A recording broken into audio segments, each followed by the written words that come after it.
To keep it secret. That's the charge made against the Pope last week by victims of a paedophile priest in America. They say that as Cardinal Ratzinger, then a senior figure in the Vatican, he ignored the pleas for the priest to be defrocked and may have halted an investigation. Allegations of abuse by Catholic priests have been erupting around the world: Ireland, Germany, Italy, South and North America. The head of the church in England and Wales, which has been mercifully on the sidelines of this story, says that what's happened is shameful. But abuse was not deliberately covered up. Archbishop Vincent Nichols is with me now. Good morning, Archbishop. Good morning to you. I know you're off to conduct a Palm Sunday Mass shortly. Can I ask you about the persistent allegations and fears that the Pope, in his previous job as head of the Congregation of the Faith, was involved in these cover-ups, that there was a strong desire in the Church, as somebody put it, not to wash our dirty linen in public? Well, as far as the role of Cardinal Ratzinger is concerned, he was not involved in any cover-up. The case of the priest from America, for example, had already been reported to the police in 1975. And it was over 20 years, 25 years before it came to the attention of the Holy See. Because the role of the Congregation for the Doctrine of the Faith is to oversee the canonical legal procedures, not the church law. And in fact, in the church law, it was Cardinal Ratzinger who pushed forward very substantial changes. So he pushed forward, for example, a fast track to defrock priests who have committed abuse. He changed the statute of limitations in church law. He changed the law so that sexual offences committed with anyone under the age of 18 would be a crime in church law. So he pressed very hard. And then in 2001, he issued a document which made sure that bishops were not left on their own, because they had to report these things canonically to the Holy See. And yet, if I may say, around the world, an astonishing number of former victims are now coming forward expressing anger and grief. Are you surprised by the scale of this? I mean, it seems to have taken everyone by surprise. I'm not at all surprised by the anger and the dismay and the distress, and that is quite proper. No matter the scale of it, one child abused is enough to create justifiable anger. But these things can be tackled. I understand. The head of the church in Ireland, Cardinal Brady, was there when children who had been abused, or people who had been abused, were sworn to secrecy. Do you think his position is now untenable? But again, that has to be understood. You know, the media has a very proper role in vigilance, in looking at what's going on and bringing things to the surface. And I totally accept that role of the media. But the media also needs to be a bit more attentive to detail. So the secrecy that's around the Cardinal in Ireland was the secrecy for the process of a trial. It's like giving victims anonymity in the course of a trial. Now, but they then have to swear secrecy forever after, which is quite something if you've been the victim of something like this. No, I don't agree with that, and they shouldn't. They shouldn't swear secrecy? No, they should not. And those things should be reported to the police. As I say, in that document from the Holy See, there is absolutely nothing that prevents bishops reporting crimes to the police. And in fact, since 2001, consistently the Holy See has urged bishops to do that. Looking ahead at what can be done about it, because this is clearly quite close to running out of control for your church. There have been a series of suggestions made. The most extreme one is that the Pope should resign. Now, as I understand it, no Pope has resigned for nearly 1,000 years, so that seems unlikely. No, the Pope won't resign. Frankly, there's no strong reason for him to do so. In fact, it's the other way around. He is the one above all else in Rome who has tackled these things head on. Do you think he needs to make a stronger and more public apology on behalf of the Church for what's happened? Well, I think what we've done in this country is actually quite instructive. And over 10 years, we have put in place procedures in every parish with external supervision to make sure that any allegations, no matter how far back they come from, are handled in an open and in a transparent way.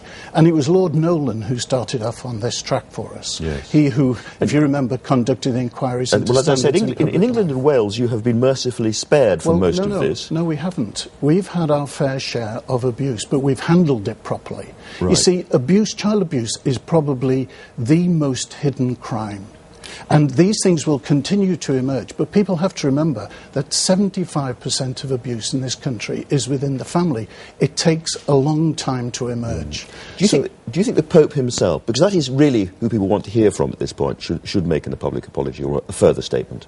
I think he will make sure that bishops' conferences, one by one, deal with this matter.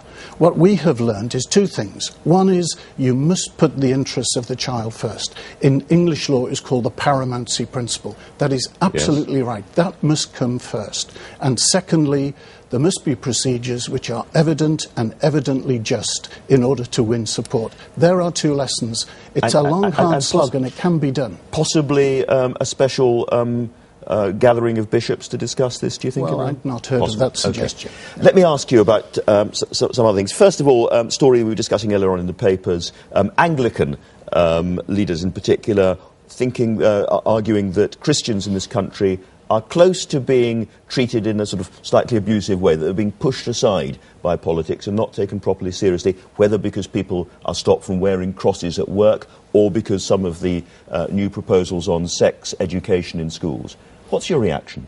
I wouldn't have signed that letter. I quite understand the irritation and I think the lack of proportion, the lack of balance over issues of people wearing a crucifix, because it's a well-established ancient tradition. But I think the picture is mixed, actually.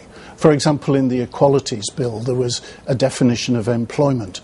Now, we had talked to the government and to civil servants for a long time, but they refused to, as it were, listen. And that was part of the problem. In the end, the law has remained unchanged. But there was a lot of public conflict which could have been avoided with a more cooperative stance from government. As the Catholic Church, you have produced something that looks almost like an election manifesto for Catholics before they decide how to vote. And you've said very much that government has been trying to do too much in terms of bringing up children, that this is the job of families, and that there should be more emphasis on family, which sounds pretty much like a nod towards the Conservatives. Well, you know, words are always interpreted, and what we want to do is very much say every citizen has responsibilities for the quality of life, and therefore we do all need to play our part and not throw everything onto the government.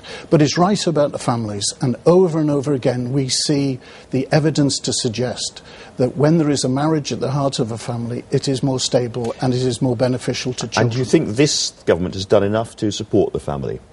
Well, I quite understand how the government has done a great deal to support the family, but the question is the support of marriage at the heart of a family. And on that, then, has the government done enough? I think there's a whole variety of ways in which this can be done. Preparing people for marriage is one. Giving support to families and marriages through schools is another. And trying to, as it were, create a more realistic expectation about marriage rather than have it as a celebrity moment alone. The Pope is coming to this country later in the year. Preparations beginning to be pretty far advanced for that. Can you tell us a little bit about that? Well, they're beginning to cause me a little bit of anxiety. But, of course, this is a state visit. So the invitation has come from the Queen and the government, and we're working very closely. And what we want to do is give the opportunities to the Holy Father, at the invitation of the Queen, to address British society. He's not coming simply to visit the Catholic community, but to offer a message, to offer support and encouragement to British society and the role of faith within it. And just finally, on the difficult subject we were discussing right at the beginning, some people say that actually the burden on priests of celibacy in the modern world, with all its messages and its images, is too much. It's out of date. And perhaps allowing priests to get married and have a normal sex life might be that the time for that might be coming. Well, it's certainly nothing to do with child abuse, because, as I say, the vast majority of child abuse takes place by married men. So that aside, I think the challenge of celibacy is demanding and it is difficult. But priests are given great support. And I think it is an important sign in society that we're called to a destiny that takes us beyond the realities of this world. Archbishop, called now to take Mass. Thank you very much indeed for joining us this morning. My pleasure. Thank you. Not content with winning a Best Actress Oscar, Emma Thompson went on to win an Academy Award for screenwriting as well. Her performances in modern classics like Howard's End and Remains of the Day made her an international star.